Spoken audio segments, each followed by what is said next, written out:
I'm Tabitha Rock. And I'm Sam Davenport. Born and bred in Melbourne, we live and breathe property, and we know the Melbourne market like the back of our hand.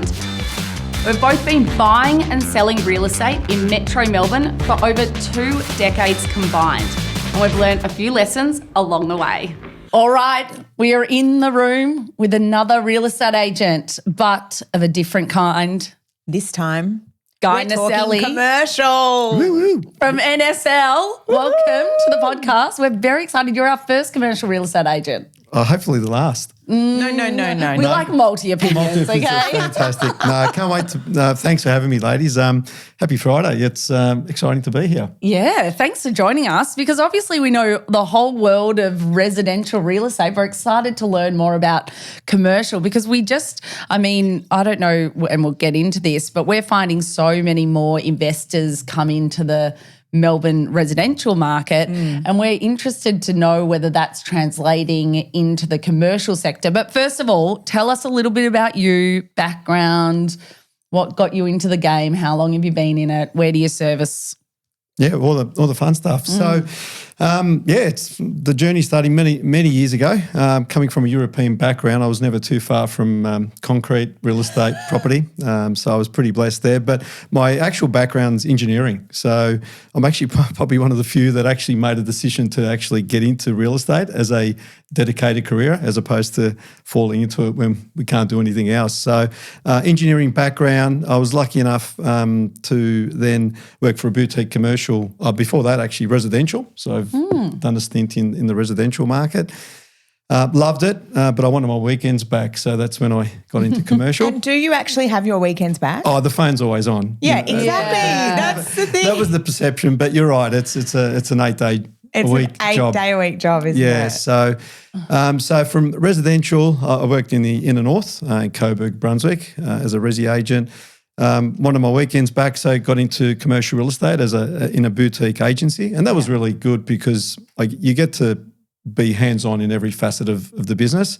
Yeah. From there, I was lucky enough to be poached by CBRE, obviously one of the largest commercial agencies in the world, and working for them, it's amazing. You learn so many great systems, but you also learn what doesn't work. So come 7 years ago or 6 years ago now, and I decided if I'm going to work 20 hours a day, I might as well work for myself. And that's where NSL Property Group was born. So we're blessed. We've got some amazing clients and every day we pinch ourselves to be able to help them out. So, very exciting. And you've got to tell us, where does the NSL come from? Yeah, so it's an anagram. Well, it's a play on my surname, obviously with the word "sell" in it. So I was always born to be in real estate. But we made sure he got that line on the podcast. 100%. I was going to say it, even though it's cringe. But NSL, we negotiate sales and leasing. So that's our bread and butter. So we're essentially a one-stop shop for all things commercial real estate. Oh, did you get a brand person to do that? Because that would have been before the time I've spent millions and millions of dollars of it. No. I feel like that was born out of your brain. After a few wines? Or just like he woke up one morning, ding. One or two, yeah, absolutely. Maybe in the sauna. So, that was that's where that comes from. Oh, amazing. And so you've got one office, but you service Australia, Victoria. Yeah, essentially. So we're based in the inner north. That's our head office. But as commercial agents, which is probably different to the resi market, we tend to go anywhere and everywhere. So, and that is interstate as well. Yeah, we've done transactions regionally. We've got obviously colleagues that we work with interstate, but our bread and butter is essentially Melbourne, Victoria. That's where that's the best market that we know, and we tend to specialise in that. Absolutely. Amazing. You just said there's a bit of difference between the residential space and from an agent point of view. So do you work with a certain price bracket in a certain asset class like office, retail, industrial, or again, is it everything and every? Yeah, absolutely. It's the latter. We've got, in terms of pricing, we've got assets from 500,000 all the way to 50 mil, obviously, for some of the bigger ticket items. And asset classes, it varies. We've got we do a lot in industrial, certainly the retail offices, and given my building background, we do specialise in development sites as well. So larger parcels of land where one day the owner decides we might carve it up into an industrial estate or a business park that you see in the suburbs. So we're essentially across all the asset classes. Yeah, nice. I saw you sold one on Boundary Road, North Melbourne for 14 mil, just a casual 14 mil. Yeah. What was that? How did that go down? Oh, it was amazing. So that was one that an old client that we had, it was in Boundary Road, North Melbourne, many moons ago. And the client, they're actually offshore investors, they bought it. They ran a business from there. They were in the rag trade. Mm-hmm. And from that point of view, it was around the time where North Melbourne was still essentially working class, but obviously there's a lot of development and infrastructure changes. And we put it on the market, ran a campaign, and we were lucky enough to find a developer who's going to turn it into something amazing. So, they're the bigger ticket items, but there's plenty of, we do service the mum and dad investors, the high net worth individuals, and, whether it's, 500,000 or 15 mil, you still get the same buzz putting a sold sticker up. And when you say run a campaign, is that because, obviously we talk to our clients that a lot of properties that we buy are going to auction, so that's a 4-week campaign. Is that the same sort of strategy that you employ for when you sell a commercial property? Spot on, yeah, absolutely the same. So we typically, if we're running a campaign, we need, a couple of weeks, 2-3 weeks lead up time to getting all the marketing done. And then we go on market for probably 5 or 6 weeks. How we position the asset, whether it's an EOI or an auction, depends on really the location, the type of property, sometimes what the market's doing and how much depth there is to the campaign. But essentially, it doesn't differ too much from the resi side of it. So, we've got to manage our vendors. We've got to manage. Manage? What does manage mean? Manage. Manage expectations. Of course, and look, the nature of our industry, and probably where it does differ from the resi market, is that we don't get hundreds of inquiries. We might get in a campaign 20 or 10. So you really have to hold their hands from where to go. Yeah, you got to work them. And what, in the residential market, obviously in Melbourne at the moment, it's going from strength to strength weekly, it feels like sometimes. Does that translate? I know it doesn't always translate directly to the commercial space, but give us a sort of overview, current market conditions in the commercial space? Yeah, we're seeing a lot, obviously on the back of the interest rate drops, we're seeing a real big uptick. And I know, we monitor our inquiries on a monthly basis. We've probably had the best 2 or 3 months of inquiries all year, which is great news. And is that in a particular price segment? No, just across the board. Yeah, so obviously the smaller the entry level, then obviously the inquiries are going to be higher. But so we certainly have seen a bit of an uptick in that sense. But as commercial investors and purchasers, we probably see the delayed reaction of the residential market. So we'll probably see a real increase in demand probably later this year, early next. So to answer your question, it does flow on, but we're probably a couple of months behind what the resi market's doing.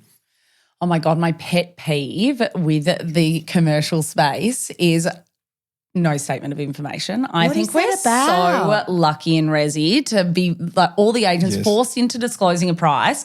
No, with commercial, you've got to call them. They don't get back to you. It's so annoying.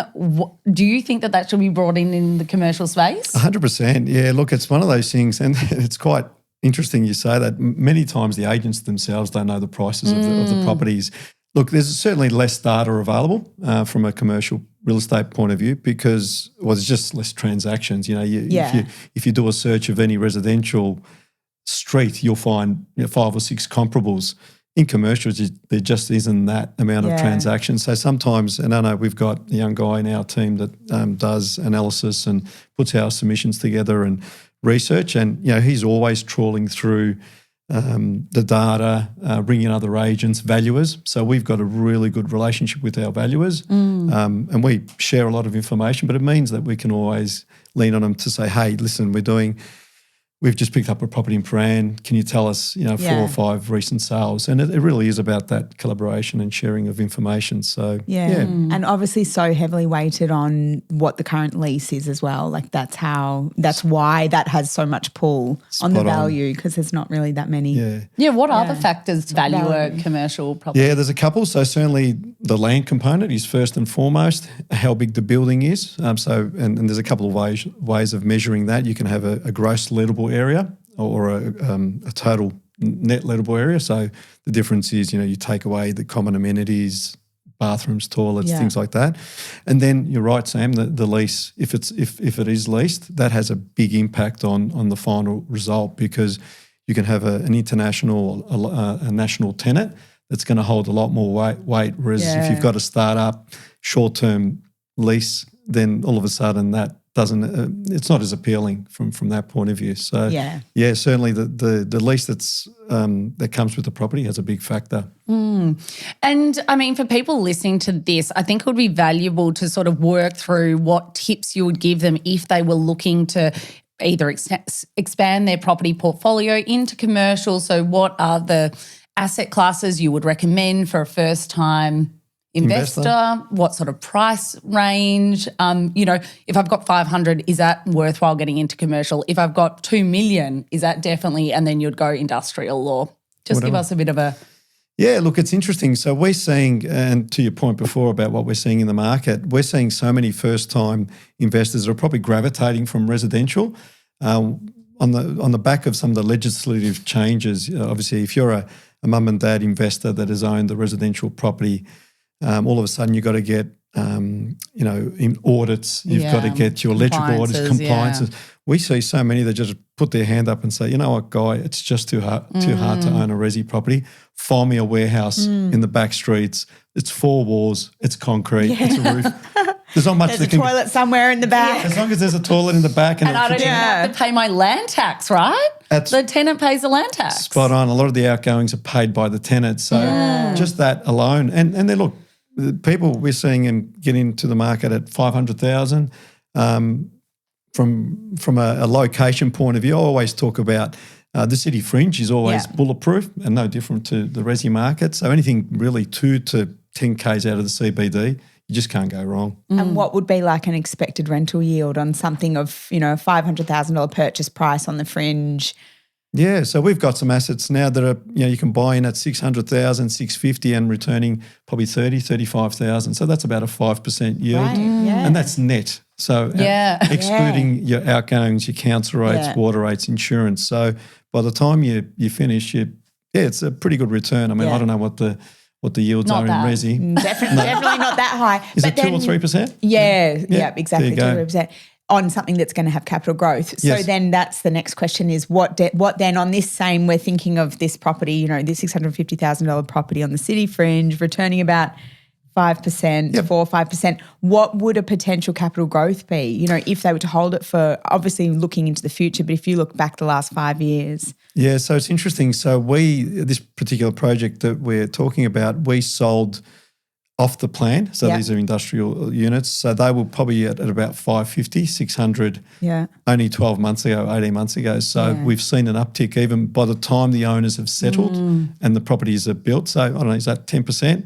Yeah, so if you were to bank somewhere between 8 and 10% year on year, then that's pretty good. God, Guy, you've got to stop pumping up this. I know. Hyping up commercial. We'll have no investors that want to contact us. It's going to be cut and fill this episode. I know, but cut out all of this positivity around. I'm trying to make commercial sexy again. Okay, is that you're succeeding. Is that the NSL tagline? Well, it's making commercial sexy again. I love it. I can tell you, it might be after today. I've been inspired. Love it. So all of that, it sounds good. It sounds easy. So easy, right? It's not. What are some of those common traps that people accidentally fall into for that first time investor? Yeah, so where there is a big difference between the resi market and the commercial, it's harder to get in. So the banks, your lending criteria is a lot higher in terms of what do they call it, loan to LVRs. So your ability to get into the market is a little bit harder for the first time investors because you do need a lot more in equity somehow. So that's the first thing. And then the other thing is, the vacancy rates. If you're an investor, and we've all seen them, the 4 lease boards across, the retail strips and what have you. The challenge is that when a property becomes vacant, it can sit empty for a lot longer, whereas the residential rental market now is nuts. Mayhem. People are lining up whereas you don't get that in commercial. So the ability to hold an asset that may be vacant is pretty important. So certainly they're some of the things that first-timers should look out for. And then that's the covenant, the lease itself, making sure that there's good bonds in place, making sure that, you've got all the necessary checks and balances from a tenant point of view, because obviously a property that's vacant doesn't suit, it won't help anyone. So there's some of the pitfalls for first-timers. Yeah. And I believe it's harder to get finance if you don't have a lease on the commercial property. Is that right? Yeah, so banks are wary. I mean, remember, they're giving you money to secure an asset. So they're in the back of their mind, they're saying, well, what happens if this property is sitting empty? Becomes, a hazard. Obviously insurance companies aren't looking at it favourably because they want to make sure that the building's occupied. So those little nuances that you've got to be wary of. But look, most people are becoming more educated. The banks are becoming more educated, and we've, as an agency, we're always presenting at conferences and presentations on educating the market on what needs to happen to get more people into the market. So it's exciting, but it takes a bit of time. Yeah. Now, in the resi space, one thing that gets spoken about so much is off-market properties. Off-market properties. Let's buy an off-market. It's so exciting. Does it happen? Does it happen in commercial? Is it a thing? Yeah. Yeah? Yeah, we do. So as part of our, so obviously we're involved in transactions, which is the sales and leasing side of it. But what has grown organically within the office is the advocacy and advisory space. So we have a lot of clients that say, listen, Guy, this is my budget, 2 mil, 3 mil, go out, find me something. And we want to sit under the radar. And a lot of them are high net worth individuals. We do a lot of work for not-for-profit organisations where they, you can appreciate they want to sort of fly low. So, so it does happen. But certainly I would say if I had to, put a percentage on it, it's probably 70% on market and then the other 30 is off. But they do happen. Sometimes the other thing also which comes into play is that a lot of the owners don't want to scare their tenants, because you can imagine having a bunch of agents walking through a commercial office building or a warehouse that can spook your employees and the rest of the staff. So they do happen, but it's more on market than off. Just looking to the future now. Yes. Obviously, I feel like all we're hearing in the media is that the residential market's flying in Melbourne and, it's going to be hot for the next at least 18 months. Is that what you think will happen? Like, as you said at the start, you almost follow the residential pattern. But is that sort of your sense as well? I think so.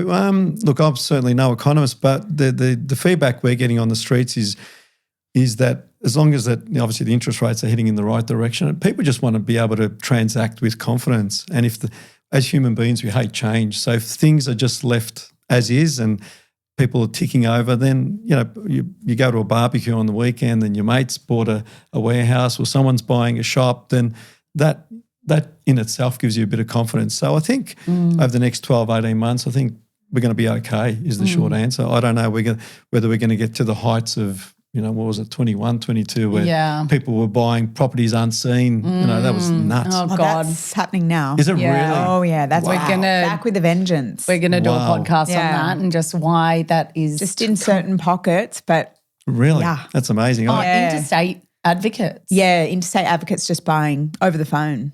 Oh, my God, that's interesting. I still remember picking up a phone call, I think it was 21 or 22, from people that were doing it in the commercial market saying, oh, can you tell me about this asset? What are your thoughts? And I said, well, it looks good. Looks good. I'm going to buy it. I said, well, have you seen it? No. Oh, but the internet listing looks really good. I said, okay. Okay. God, with AI now. Have you heard of all those people who invest with people on, properties overseas and the overseas property doesn't exist? Oh, wow. No. And they've trusted this person and gone to see this property that literally just doesn't exist. I'm a bit old school. I want to be able to kick the skirting boards. You've got to be able to say, totally. Knock it around a little bit. Yeah. So, so I don't think it'll get to that silliness, but hopefully it buoys well.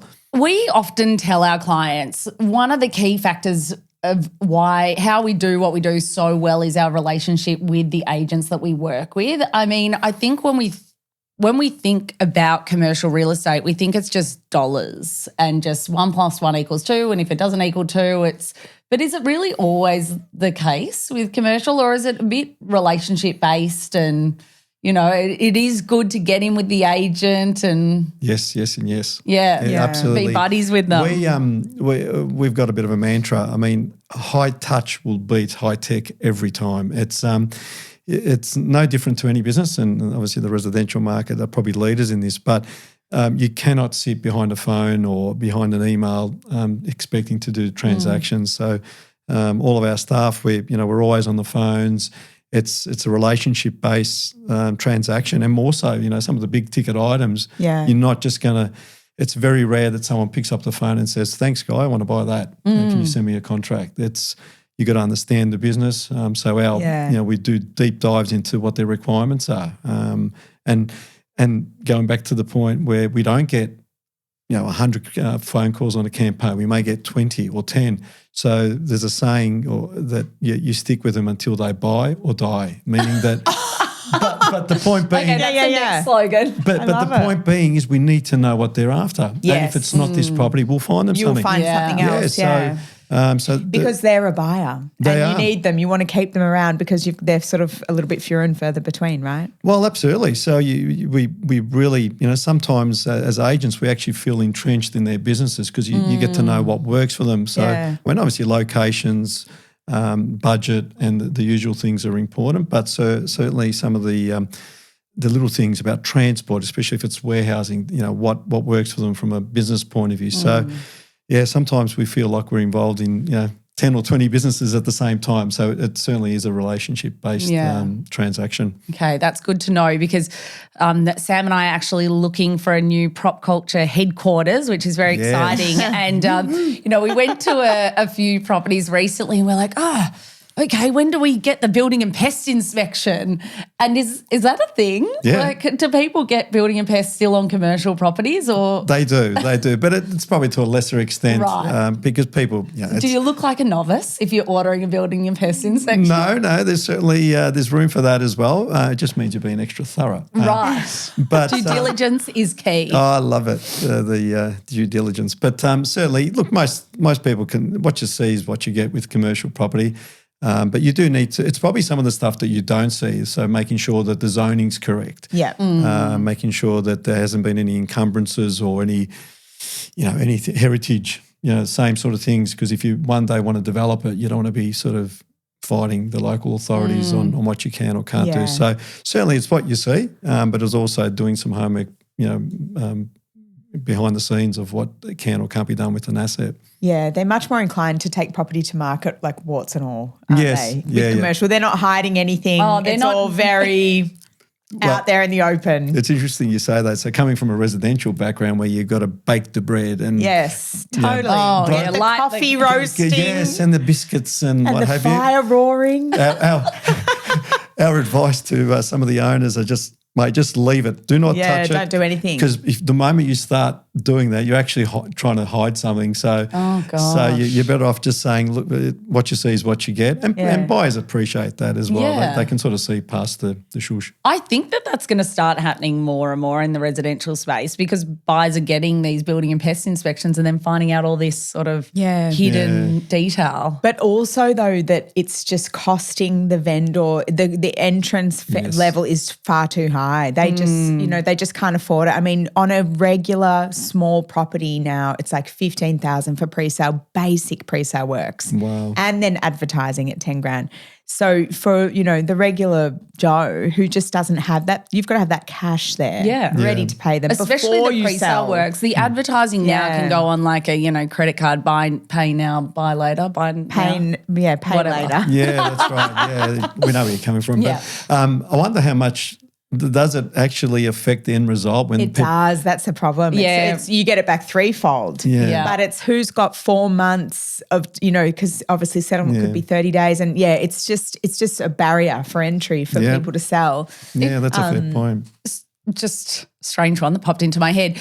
If you're selling $1 million property, what is the advertising costs in commercial? Is it Too much? Too much? No, but it's actually less than probably the residential Yeah. market. I mean, Zoe and I in our office who are always talking campaigns, look, really to get something off the ground, they probably start at 5, but we've got campaigns that just sort of get to 12, 15 from that point of view, especially because we try and introduce videography, drones, the whole Drones, thing, which a lot of commercial agents aren't doing, but we see a lot of merit to making sure the marketing's A1. Yeah. Guy is very famous on TikTok, so all follow him. Wait, really? Yeah. What's your TikTok handle, Guy?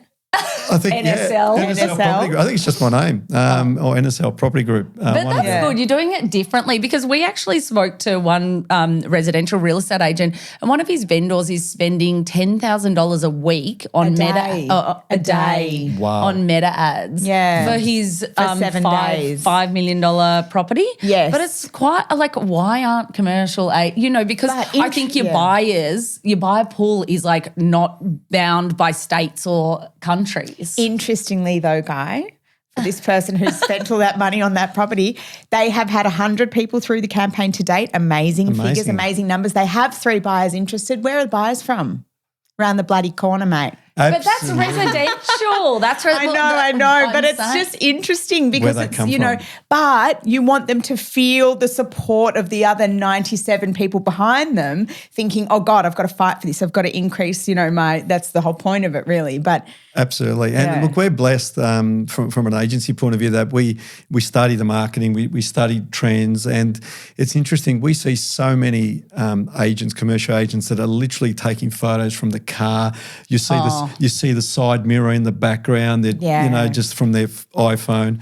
I mean, you go on realestate.com.au and then real commercial, it's like... It's nuts. It really is. And my approach is if a vendor can't afford, can't take the time to invest in their property, well then they're just doing themselves a disservice. So, we're big on, certainly on the socials, Insta, TikTok. You won't see me dancing on TikTok just yet. I don't know. Just yet?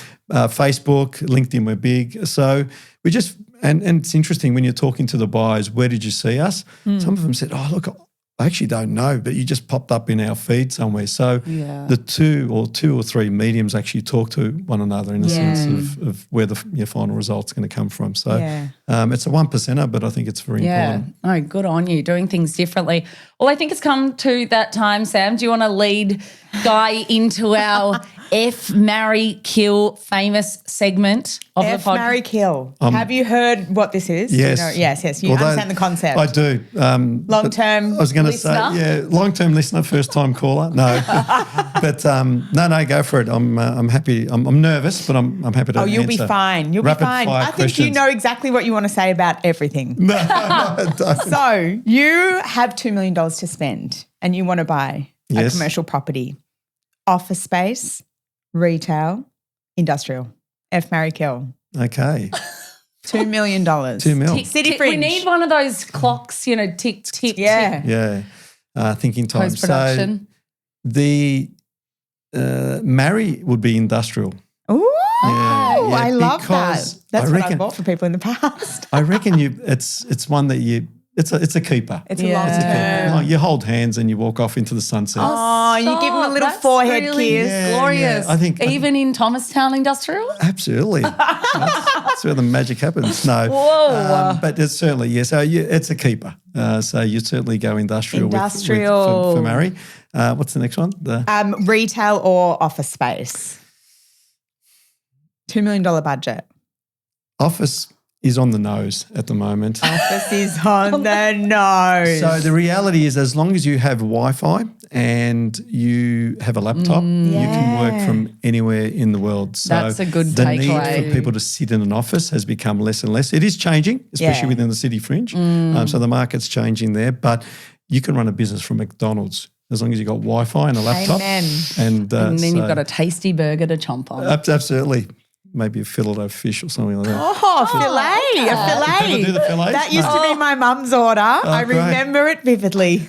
I think they should. In the backseat of the car, my mum would order a fillet of fish. at McDonald's. You are That's missing wrong. out. Mate, I've You're had missing. it. It's pretty good. It's not fish, but it tastes Is good. that, is that what fish. you're all eating on Good Friday? That's the only time. Isn't that when you have to eat fish? I don't know. I was going to say, I'm going to look back and make sure you've Look tried back the to the fillet. fillet. Anyway, last I love that we're calling it a fillet. you're killing. We've got to and kill you're- off a space. And you're effing retail. F's for friendship.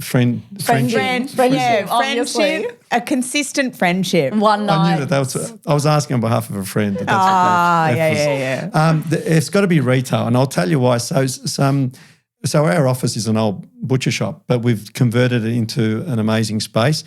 Anything that's got some old heritage or some character about, if you can strip it back, expose the brickwork, no different from a beautiful, those New York loft offices. Yep. I think there's a real place for the retail strip to bring back some beauty. So Yeah. Amazing. I'd go F for retail. Friendship and retail. I think I'd agree with you. Although, no, I didn't know about the industrial. Now I'm like, Yeah. I'll take that to my grave. Yeah. It's just- industrial. Yeah, industrial. It's just they're just good. It's Good, just good to have. solid. You want to marry them. Yeah, long term. Yeah. Well, thank you so much for joining us. Pleasure. You've been A joy. fantastic, super knowledgeable, better than boutique firm, better than the big boys. That's for sure. Oh, If that's you've so good. got any commercial real estate needs, reach out to Guy. You'll find him on TikTok.